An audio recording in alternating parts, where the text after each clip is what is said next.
dois, três, gravando. Vai. Olá, boa tarde. Hoje iremos apresentar sobre Luís Sávio de Almeida com Matheus, Cleverton. Débora Duarte.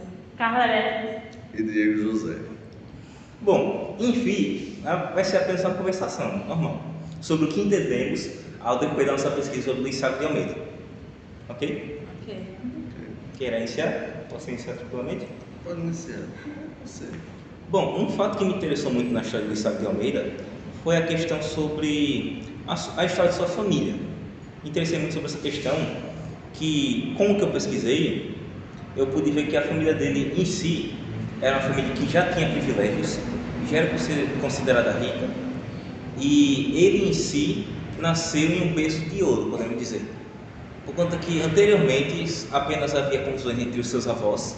O seu avô era um alcoólatra, seu pai posteriormente também foi. Aí nisso daí, a sua avó, para poder fugir dessa situação, etc., ela fugiu e levou o pai do Luís Sávio de Almeida junto, principalmente. Aí nisso daí, o pai dele foi presidente do Banco do Brasil e nasceu um berço de ouro. Foi isso que eu entendi e foi uma coisa massa para mim. É interessante até saber que a avó dele fugiu do pai dele. Sim, Porque nunca soube dessas coisas, mas vai fazer o quê, né? Pois é. Ele nasceu dia 31 de março de 1942. Ele deixou seis filhos, né? Deixou seis filhos, deixou seis netos e deixou a esposa, que foi casada há 40 anos, a Miriam. Grande Miriam Almeida. É um criado, aliás. Verdade. Eita, O que interessou? O que você achou massa da história, pelo que pesou? A parte que mais me interessou nele foi seus estudos, sua vida acadêmica. Ele foi um homem muito inteligente, estudou aqui na UFAL durante a época de 63, mais ou menos, e também estudou no exterior, não muito distante dessa época, eu acredito que tenha sido em 70, mas depois retornou para a UFAL em 90. Eu achei isso muito interessante para ele voltar para as origens dele, mesmo assim sendo um homem bem estudado, sabe? Porque geralmente as pessoas que nascem no Brasil e estudam e evoluem como pessoa, entre aspas, elas costumam sair, buscar oportunidades fora. Ele não, ele retornou e criou várias obras também, principalmente sobre o Nordeste, que isso me motivou muito a ler toda a história dele. Era um homem muito preso às suas raízes. Sim. E aliás, teve uma frase que ele falou que ele não nasceu do ventre, nasceu da terra. Sim. Ressaltando o que a minha amiga Débora tinha dito, a questão de uma das universidades que ele estudou, a internacional, foi a Universidade de Michigan, Isso. dos Estados Unidos. Aí, tirando disso, ele estudou o quê? Estudou na UFAL e foi formado em História, doutor, na UFPE, no UFPE. Sim.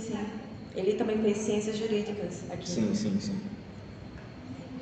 Uma coisa que eu achei meio bizarra foi a forma da qual ele morreu, que foi por uma questão de câncer pulmonar. Ele morreu recentemente, não foi?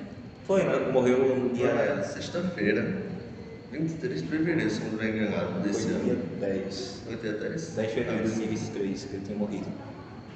Em que ano também? Também tem em que ano? Então, esse ano. 2003. Foi. Ah. Foi amanhã. Eu lembro até que a foto ele gritou luto por 3 dias. Um grande Mas, né? homem. Mas acontece, né? Ninguém é eterno.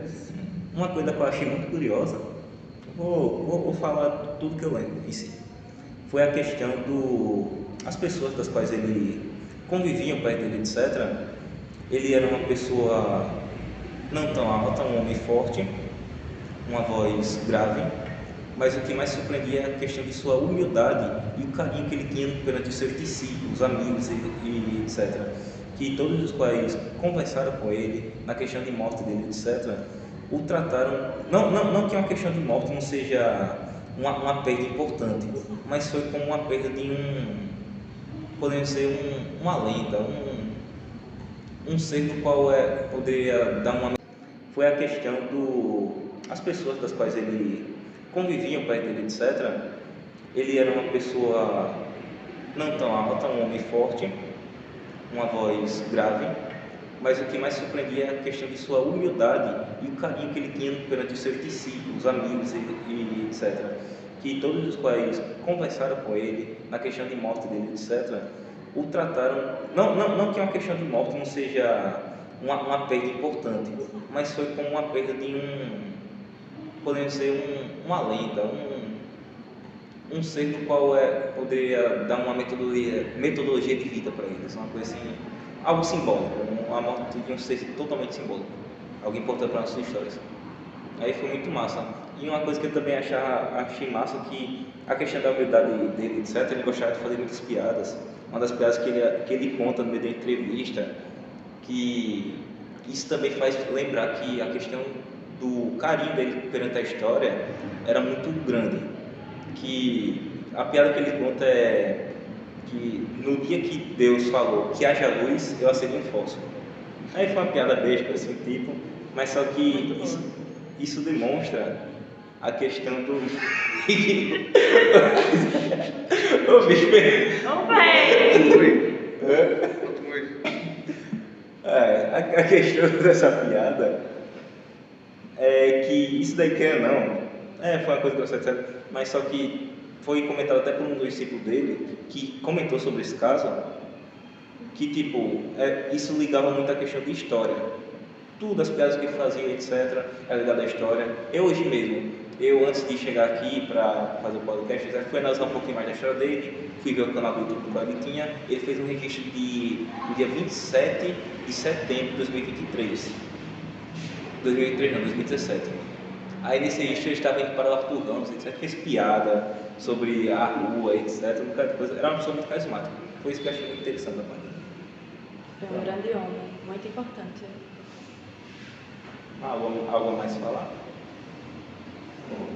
Eu acho que não. Bom, desde já, essa foi a conversa.